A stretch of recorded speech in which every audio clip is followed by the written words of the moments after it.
우리가 계속해서 사도행전의 말씀을 나누고 있습니다.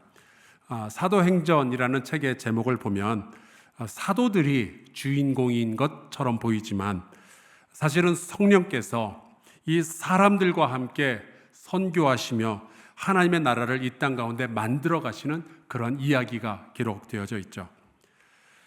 우리가 이 사도행전의 말씀을 읽다 보면은 여기저기 참 익숙한 구절들이 발견이 되는데 다시 한번 묵상하면서 중요한 것들을 새롭게 발견하는 부분들이 있습니다.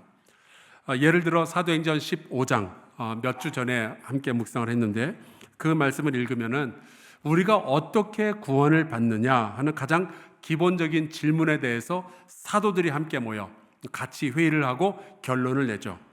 그것은 이겁니다. 우리의 구원은 인간의 노력이나 공로가 아니라 오직 주 예수의 은혜로만 구원을 얻는다는 사실입니다. 여러분, 우리는 율법을 잘 지켜서 구원을 얻는 것도 아니고 무슨 시험 보고 자격증 따서 구원을 얻는 것도 아닙니다. 오직 주 예수의 십자가 은혜로만 구원을 얻게 되는 줄로 믿습니다. 그래서 이 말씀을 묵상하다가 주 예수의 은혜로라는 설교를 여러분과 함께 나눴던 거죠. 또 때때로 우리가 성도로서 기도를 하면서 가정도 꾸려보려고 하고 또 직장에서도 일을 잘 하려고 하고 또 자녀들도 잘 키워보려고 하지만 그렇게 잘 안 될 때가 있지 않겠어요? 근데 사도행전을 보니까 사도들도 예수 그리스도의 이름을 전하려고 열심히 노력을 했지만 원하는 대로 일이 잘 안 풀리는 경우들이 많이 있었습니다. 하지만 그런 실망스러운 상황 속에서도 늘 기도하며 성령의 인도하심을 받았더니 유럽 선교의 새로운 문이 활짝 열려지게 되죠. 이 말씀을 묵상하면서 실망 속에서도 인도하심을 받다라는 설교가 나왔고요. 여러분, 우리의 삶이 때때로 막힐지라도 주님의 인도하심은 절대로 막히지 않으니까 그 주님을 믿으며 기도하면서 주님만 따라가시기를 주의 이름으로 축원합니다. 반드시 새롭고 좋은 문이 열리게 될 거예요. 또 신앙생활을 하다 보면은 하나님의 말씀이 불편하게 들릴 때가 있죠. 자, 그러면 어떻게 하면 좋을까? 데살로니가에서 그 말씀을 들었던 유대인들은요, 폭동을 일으켰어요. 그런데 베레아로 갔더니 그곳의 사람들은 똑같이 불편한 말씀을 들었을 텐데도 귀를 닫아버리거나 말씀을 배척한 것이 아니고 오히려 과연 그 말씀이 그러한가 하면서 더욱 깊이 말씀을 묵상하기 시작합니다. 그리고 이 사람들은 결국 하나님의 진리에 이르고 구원에 이르게 되죠. 이 말씀을 묵상하는 가운데 복음이 불편하게 들릴 때라는 설교를 만들게 되었고요. 여러분, 하나님의 말씀이 불편하게 다가올 때 피하지 마시고요. 오히려 말씀 속으로 더욱 깊이 찾아 들어가면 결국 여러분에게 하나님의 놀라운 은총이 임하게 될 줄로 믿습니다. 말씀 가운데 늘 거하시면 좋겠어요. 지난주에는 사도 바울이 아테네라는 도시를 갔을 때 벌어진 이야기에 대해서 함께 나누었습니다. 이 도시는 온갖 우상을 섬기던 우상 숭배의 도시였어요. 그런데 여러분, 우리가 살아가는 서울은 다를까요? 그렇지 않습니다. 다만 제우스나 아테나, 아폴로 등등의 그 우상들의 이름이 돈, 학벌, 안전, 인기, 집 등등의 이름으로 바뀌었을 뿐이죠. 그래서 우상의 땅에서 하나님을 선포하다라는 말씀을 지난주에 나누었고요. 여러분, 하나님 아닌 것들이 하나님의 자리를 차지하고 있다면, 하나님과 사람 사이를 갈라놓고 있다면, 여러분, 우리가 하나님을 예배하면서 이 땅과 나의 영혼 가운데 하나님의 이름을 선포하실 수 있기를 주의 이름으로 축원합니다. 오늘 제가 사도행전 18장의 말씀을 묵상하면서 여러분과 함께 나누고 싶은 말씀은요, 평범한 사람들의 위대한 이야기입니다. 세상에는요, 정말 위대한 일을 할 수 있었고 영웅의 자리에 있었지만 세상을 망쳐버린 사람들이 있죠. 예를 들어서 스탈린, 정말 명석한 사람이었습니다. 철학가고 연설가고 정치가였고 당대의 가장 뛰어난 천재들 가운데 하나죠. 수많은 사람들이 스탈린에게 환호했어요. 하지만 이 러시아의 영웅은 공산주의라는 사상으로 전 세계를 공포와 파괴와 죽음의 전쟁으로 몰아넣었습니다. 여러분, 히틀러를 기억하십니까? 이 사람이 한번 연설을 하면은 독일 사람들이 열광을 했어요. 그 앞에서 울며 충성을 맹세했습니다. 이 사람은 망해가던 독일 백성들의 영웅으로 등장했던 사람이에요. 하지만 그가 결국 했던 일을 살펴보면 한숨만 나오죠. 전쟁을 일으켰고요. 600만 명이나 되는 유태인들을 학살하는 일을 했습니다. 김일성은 어떨까요? 김정일, 김정은. 그들이 나타나면 북한의 인민들은요, 감격해서 환호성을 지릅니다. 요즘도 북한의 운동선수들은 무슨 올림픽 같은 대회에서 금메달을 땄을 때 기자들이 소감을 물어보잖아요. 그러면은 경의하는 지도자 동지 그러면서 막 울어요. 겉으로 보기에 그들은 북한의 영웅의 자리를 차지하고 있죠. 하지만 역사 속에서 그들이 했던 일은 죽이고 파괴하고 속이고 오직 자기 자신들의 배만 불리는 그러한 일을 했습니다. 그런데 여러분, 성경을 읽다 보면요, 영웅은 아닌데 위대한 삶을 살았던 사람들의 이야기가 있어요. 아브라함, 그저 평범한 유목인이었습니다. 겁이 많아서 거짓말도 했던 사람이죠. 그런데 이 사람을 통해서 하나님은 모든 민족과 열방에게 복을 주는 놀라운 일을 시작하십니다. 이삭, 그냥 평범한 농사꾼이었어요. 주변 사람들이 싸우려고 들면은 그냥 조용히 도망치기를 반복했던 겁쟁이였죠. 야곱, 복을 받고 싶다는 생각에 앞뒤 가리지 않고 속임수를 썼다가 도망자의 삶을 살아야만 했던 사람입니다. 요셉, 형제들에게 미움을 받아서 노예로 팔려갔고 노예로 팔려가서도 오해를 받아가지고 감옥까지 갔던 사람이에요. 기드온은 몰래 숨어서 타작하던 농사꾼이었고요.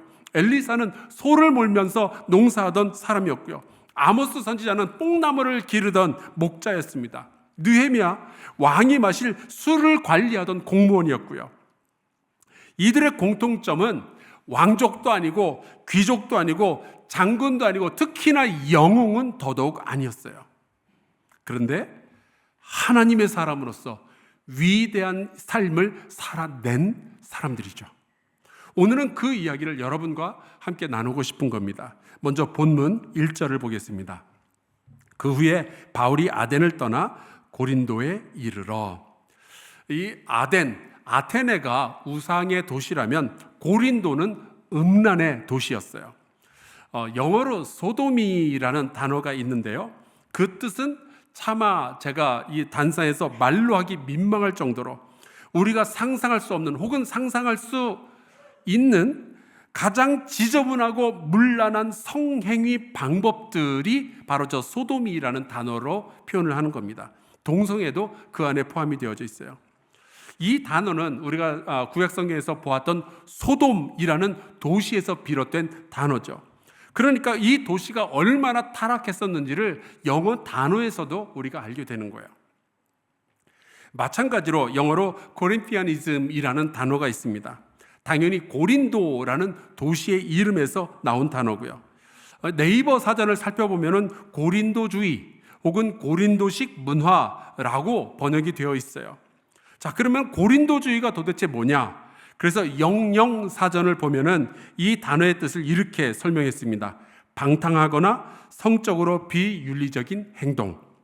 그러니까 이런 영어 단어들만 봐도 바울이 방문했던 고린도라는 도시가 얼마나 지저분하고 얼마나 음란했는지를 대충 짐작할 수가 있겠죠. 스트라보라는 그 1세기의 그리스 지리학자 또 역사가가 있습니다. 우리나라의 김정호가 대동여 지도를 만들었던 것처럼 이 스트라보라는 사람은 지리학이라는 책을 썼는데 유럽의 지도도 그리고 또 이 책에 고린도라는 도시에 대한 기록을 남겨놓았어요. 이 책에 의하면 고린도에는 사랑의 여신 아프로디테를 위한 신전이 있었습니다. 그 신전토가 지금도 저렇게 남아있어요. 그리고 저 신전에는 여자 노예들이 일을 하고 있었습니다. 그 숫자가 약 1000명. 도대체 이 여자 노예들은 저 신전에서 1000명씩이나 모여서 무슨 일을 했는가? 놀랍게도 아프로디테 여신에게 제사를 지내러 온 남자들에게 돈을 받고 성적인 관계를 맺는 일을 했다고 하죠. 그리고 이 여자들이 전 세계에서 고린도로 찾아온 남자들로부터 벌어들인 돈이 고린도라는 도시를 운영하는 자금으로 쓰여졌다고 합니다. 그래서 로마 제국에는 이런 속담이 있었다고 해요. 고린도로의 항해는 모든 남자를 위한 것은 아니다. 조심해라 이거죠. 이 도시 자체가 이런 시기였습니다. 저는 지금도 기억하는 사건이 있어요. 30년 전 이제 제가 결혼을 한참 준비할 때 저녁에 이제 아내와 장모님을 차에 태워서 영등포 신세계 백화점을 갔었습니다. 거기서 이제 결혼한 후에 우리가 쓸 가전제품도 보고 예식을 마친 다음에 아내가 입을 드레스도 다 보았어요. 그리고 그 길고도 지루했던 쇼핑을 마치고 이제 제가 운전해서 다시 목동으로 가는데 처음 가보는 이상한 길에 제가 들어선 거예요. 2차선 도로인데 양옆으로 똑같이 생긴 상점들이 쫙 줄을 서 있는 거죠. 그런데 그 상점의 불빛들이 다 핑크색 혹은 빨간색이었어요. 처음에는 다 정육점인 줄 알았습니다. 근데 진열장에는 살아있는 여자들이 앉아 있는 거였어요. 이게 말로만 듣던 홍등가였습니다. 충격적이었죠. 저는 그날 아내와 장모님을 차에다 태우고 막 민망해서 어쩔 줄 몰라며 운전했던 기억이 있습니다. 그런데 고린도는 도시 전체가 그랬던 거예요. 음란한 삶이 아예 일상화가 되어 있었습니다. 지금도 저 고린도에 가보면은 박물관이 있는데 그 박물관 안에 저런 토기들, 인체의 어떤 부분들을 저렇게 토기로 만든 것들을 잔뜩 전시를 해 놓았습니다. 제가 차마 교회에서 사진으로 띄울 수는 없어서 저걸 피해 놨습니다만 저 바로 옆에 가서 보면은 진흙으로 본을 뜬 남자와 여자의 적나라한 신체 부위들이 쫙 이렇게 전시가 되어 있죠. 몇 년 전에 우리 교회 성도들하고 같이 갔었는데 권사님들이 자꾸 그걸 봐가지고 제가 민망해서 혼났어요. 그런데 거기에 있는 그 설명을 읽어보면요, 고린도 도시에는 그렇게 성병이 많았다고 해요. 그 병의 치료를 위해서 병이 생긴 신체 부위를 진흙으로 본을 떠서 치료의 신 아스클레피오스에게 바쳤다고 그러죠. 그러니까 얼마나 고린도가 음란한 도시인지를 그걸 통해서도 또 알 수가 있어요. 이런 곳에 거룩한 사람 바울이 갔으니 얼마나 민망하고 당황스러웠겠어요. 나중 이야기지만 고린도에 이제 교회가 세워졌고 그 교회 성도들에게 편지를 보낸 고린도 전서에 보니 이런 이야기가 나옵니다. 내가 너에게 쓴 편지에 음행하는 자들을 사귀지 말라 하였거니와, 음행하는 자들을 사귀지 마라 라고 했는데 알고 보니 고린도의 시민 중에서 음행과 관련 없는 사람이 하나도 없는 거예요. 자, 그러면 성도는 아무하고도 사귀지 말고 혼자 외롭게 살라는 이야기냐? 질문이 나온 거죠. 그 질문을 받고 이제 사도 바울이 대답을 해준 거예요. 어떻게 아무도 사귀지 않고 아무와도 관계 맺지 않고 살 수 있겠니? 다만 세상에서는 그런 사람들을 만날 수 있겠지만 교회 안에서조차 그런 음행을 저지르는 사람이 있다면 그런 사람들하고는 사귀지 말아라 라고 대답을 한 거죠. 그만큼 고린도에서는요, 이 음란의 문제가 너무 컸던 거예요. 그래서 고린도전서 6장에 보면 사도 바울이 이런 글을 썼습니다. 창녀와 합하는 자는 그와 한 몸인 줄을 알지 못하느냐. 신약성경에 바울이 보낸 여러 편지들이 있거든요. 그 중에 이런 표현을 쓴 데가 없어요. 오직 고린도에 있는 성도들에게만 이런 표현을 사용하면서 글을 쓴 거죠. 왜냐? 고린도에서는 교회 안에서 신앙생활을 하는 사람들조차 이 음란의 죄에서 너무 멀지가 않았던 거예요.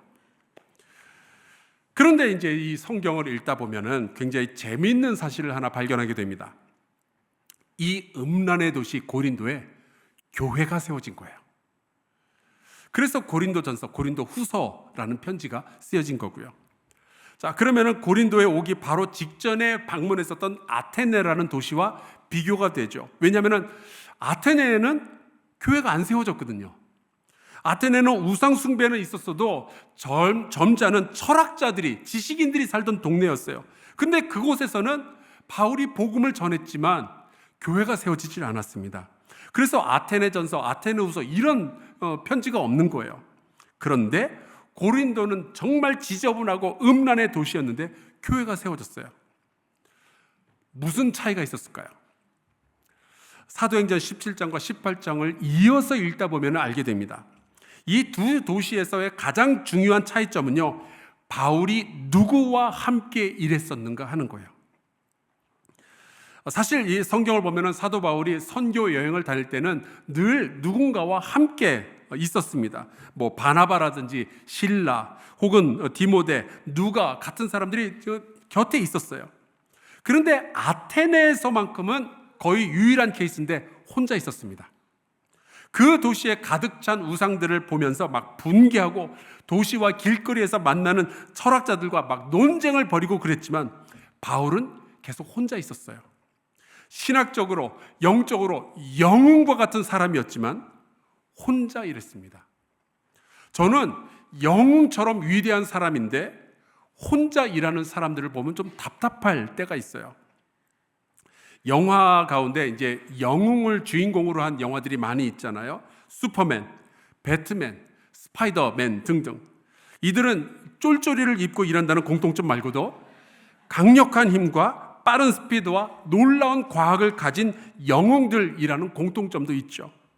그런데 또 하나의 공통점이 있다면 저 영웅들은 악당들과 싸우고 또 싸워서 어떻게 해서든 이기는 영웅들이지만 세상을 변화시키지는 못해요. 사람들을 변화시키지를 못해요. 그래서 1편에서 싸워서 이겼는데 2편에서 또 싸우고 3편에서 또 싸우고 계속 그런 거죠. 악당들은 계속해서 바뀌는데 아무도 도와주질 않고 영웅이 홀로 싸우다 보니 세상은 변화가 없는 거예요. 아테네에서의 바울이 그랬습니다. 바울은 위대한 사도였죠. 아테네에서는 그럼에도 불구하고 아테네에서는 오래 머무를 수가 없었어요. 아무리 믿음이 좋고 성경에 대해서 박식하고 성령에 충만하고 능력이 많아도 혼자서는 복음을 강력하게 증거할 수가 없었던 거죠. 그래서 바울은 교회를 세울 만큼 충분한 시간을 그 도시에 머무르질 못했습니다. 그런데 아테네를 떠나서 고린도로 왔던 바울이 가장 먼저 했던 일이 있어요. 오늘 말씀을 다시 한번 보겠습니다. 그 후에 바울이 아덴을 떠나 고린도에 이르러 아굴라라 하는 본도에서 난 유대인 한 사람을 만나니, 만남이 가장 먼저 있었던 일이에요. 글라우디오가 모든 유대인을 명하여 로마에서 떠나라 한 거로 그가 그 아내 브리스길라와 함께 이달리아로부터 새로 온지라 바울이 그들을 찾아갔다. 바울은 아굴라와 브리스길라라는 부부와의 만남을 제일 먼저 가졌어요. 이 만남이 고린도 교회를 세우는 가장 결정적인 장면이죠. 여러분, 하나님이 믿음 안에서 만나게 하신 분들을 소중히 여기시기를 주 이름으로 축원합니다. 하나님은 다 계획이 있어서 저와 여러분 성도들을 이 한사랑교회라는 공동체 안에서 만나게 해 주신 거예요. 저는 20대, 30대 때는요, 여행을 간다 그러면 어디로 가는지가 제일 중요했었거든요. 그런데 이제 50대가 되니까 어디로 가냐보다는 누구랑 가냐가 더 중요하더라고요. 왜냐하면 좋은 사람들이 함께 있으면 좋은 일들이 벌어지게 되어 있거든요. 이 아굴라와 브리스길라, 하나님의 사람들을 가장 먼저 만난 것이 고린도에서 했던 첫 번째 일이었습니다. 그럼 이 두 사람은 어떤 사람들인가? 원래는 이제 로마에서 살고 있었다고 하죠.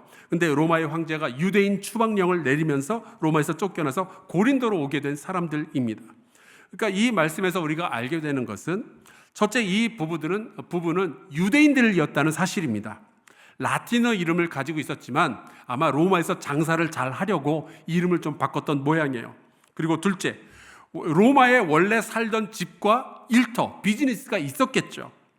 그리고 셋째, 황제가 쫓아날 때 힘도 없고 백도 없어서 그냥 시키는 대로 집과 일터 다 내버려 두고 도시를 떠나야만 했던 미약한 평민들이었습니다. 그리고 3절에 보면은 이런 말씀이 나와요. 생업이 같으므로 함께 살며 일을 하니 그 생업은 천막을 만드는 것이더라. 이 부부는 먹고 살기 위해서 매일매일 노동을 해야 했던 사람들이었습니다.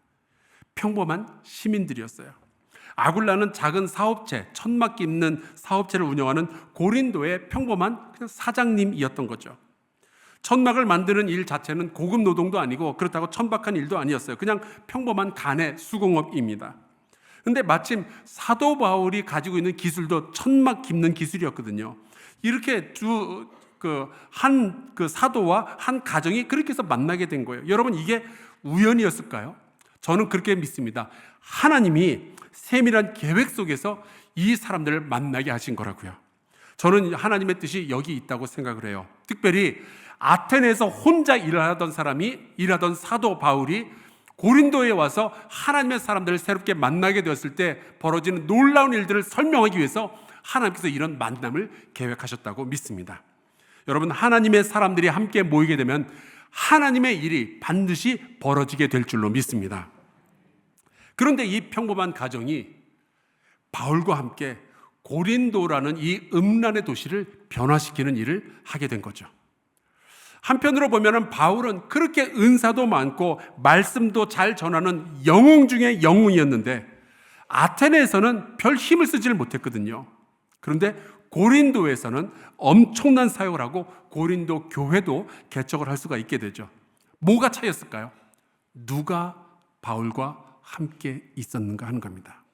아테네에서는 얼마 있지도 못하고 그 도시를 떠나야만 했지만 고린도에서는 1년 6개월이라는 오랜 시간 동안 거기서 복음을 전할 수가 있게 되었어요. 어째서요?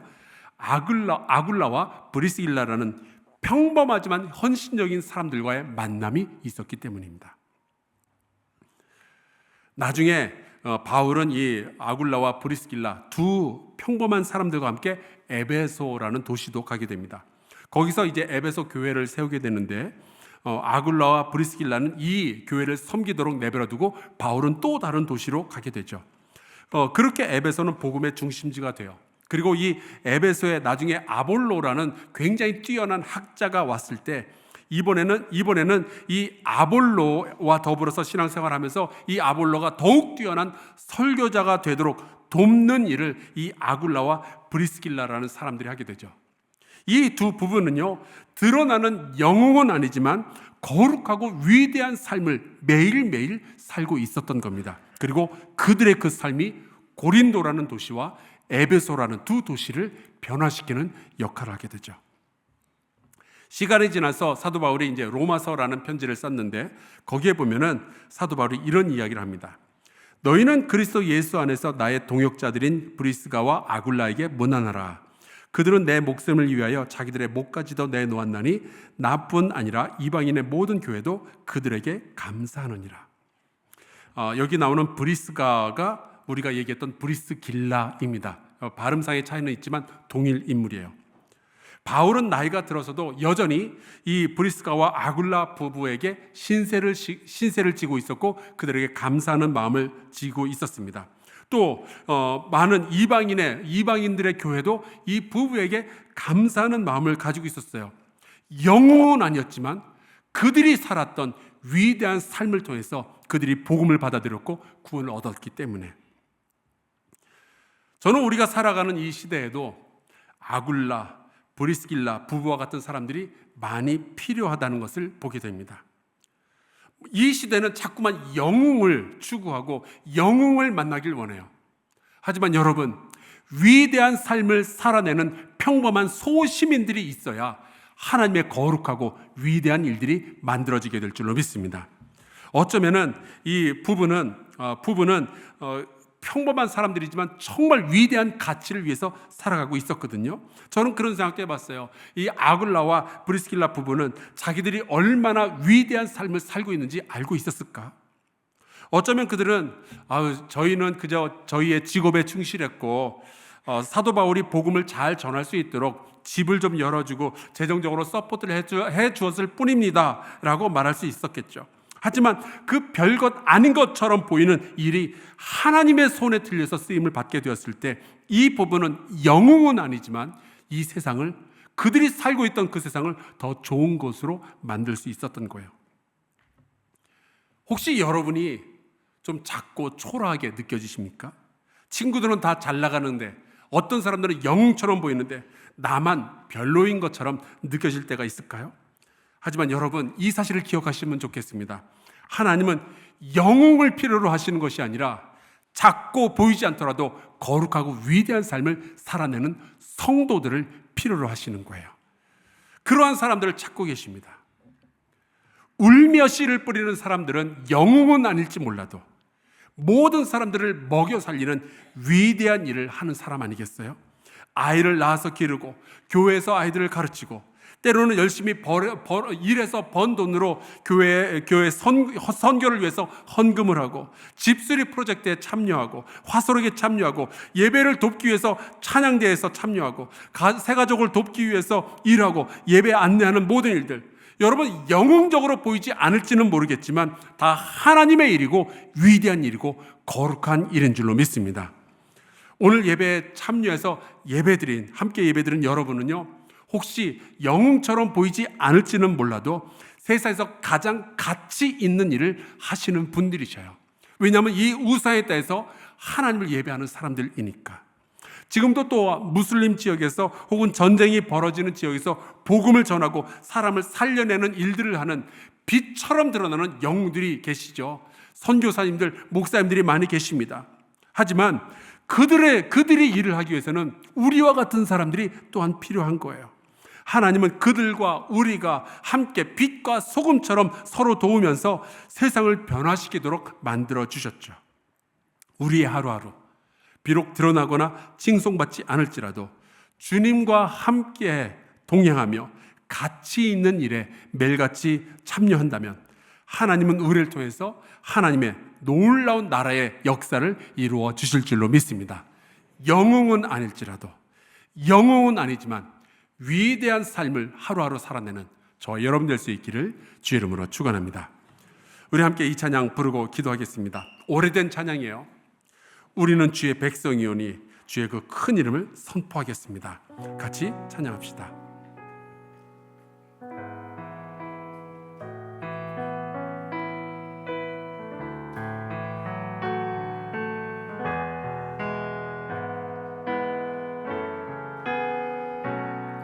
우리 함께 찬양하겠습니다. 우리는 주의 백성이오니 우리는 주의 백성이오니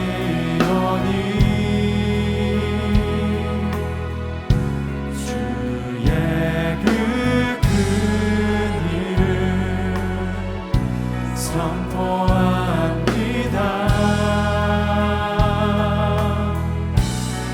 이번 어두운 세상에 빛으로 부르셨네. 주의 얼굴 구할 때 역사하소서. 다시 한번 우리는 주의 백성이오니 우리는 주의 백성이오니 주의 그 큰 일을 선포합니다.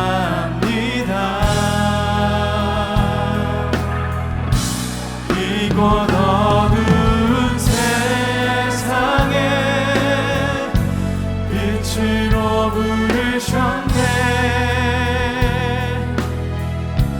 주의 얼굴 구할 때 역사하소서. 교회를 세우시고 교회를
있을까요?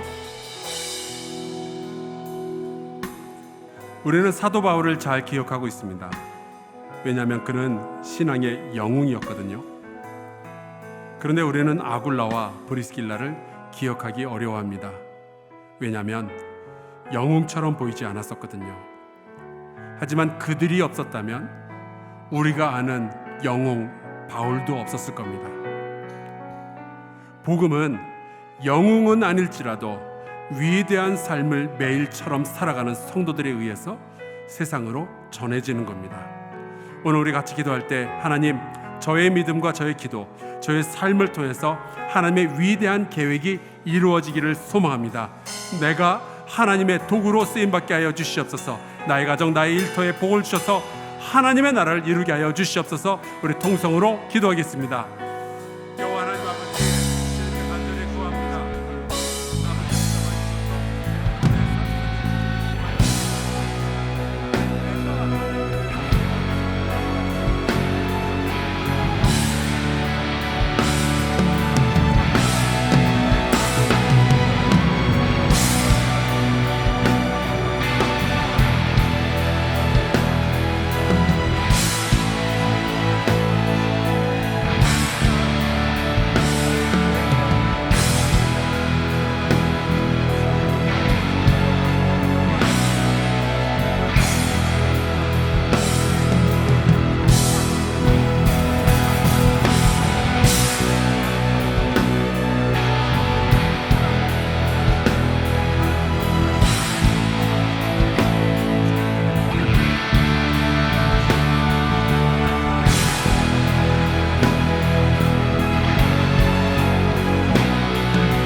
하나님, 주의 은혜로 구원받은 우리가 이 교회 공동체 안에서 만나게 해주시니 감사합니다.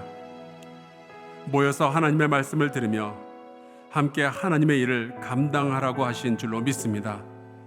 비록 작고 연약한 이들이 모였지만 그리스도의 이름으로 위대한 선교의 사업을 이룰 수 있도록 은혜를 베풀어 주시옵소서. 우리가 살아가는 하루하루가 잊혀지고 사라지는 의미 없는 시간이 아니라 하나님을 기쁘시게 하며 세상을 더 좋은 곳으로 변화시키는 위대한 기회가 되게 하여 주시옵소서. 믿음 안에서 만난 이들을 축복하고 격려하며 함께 선한 일을 이루도록 하여 주시옵소서. 예수 그리스도의 이름으로 기도하옵나이다. 아멘.